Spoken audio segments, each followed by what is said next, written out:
Septembre, c'est la pleine période des bizutages. On en parle aujourd'hui. Didier Gosset, vous êtes le doyen de la faculté de médecine. Vous avez décidé de prendre le taureau par les cornes. En effet, votre faculté a connu un incident grave l'an dernier. Un étudiant était victime d'actes à connotation sexuelle.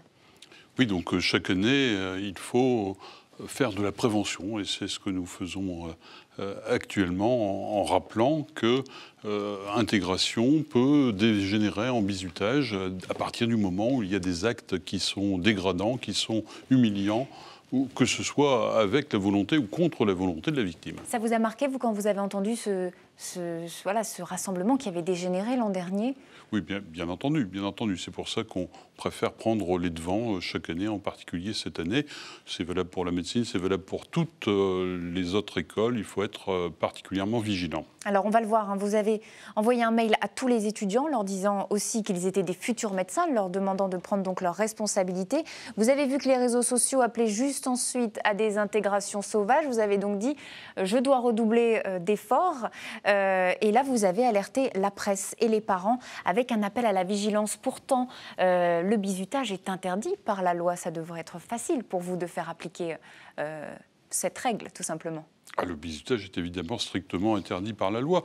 La question est celui de l'intégration qui dégénère en bizutage, et il y a différents facteurs. Il y a la foule, il y a la pression sociale, et il y a surtout, ça ne concerne que quelques étudiants, mais malheureusement, c'est l'élément qui peut faire dégénérer les choses, c'est l'alcoolisation aiguë. Et là, le mode de consommation d'alcool des étudiants, des jeunes en général, a changé. Nous ne sommes plus dans une consommation conviviale, mais dans une consommation importante d'alcool sur une faible durée. C'est ce qu'on appelle le binge drinking, et d'ailleurs c'est un phénomène qui existe toute l'année maintenant dans le monde étudiant. C'est ça le risque, parce qu'il y a le risque de comportements déviants, mais il y a aussi le risque d'accidents qui sont parfois mortels à la faveur de cette alcoolisation.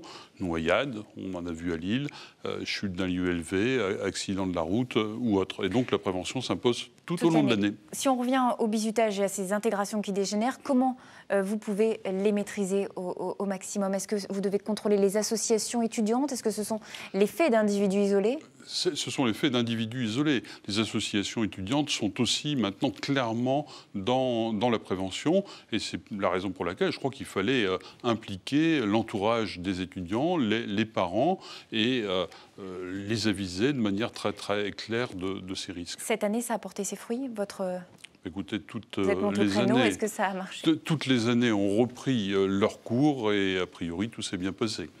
Merci beaucoup. En tout cas, vous allez continuer la prévention toute cette année également pour le mois de septembre de l'année prochaine.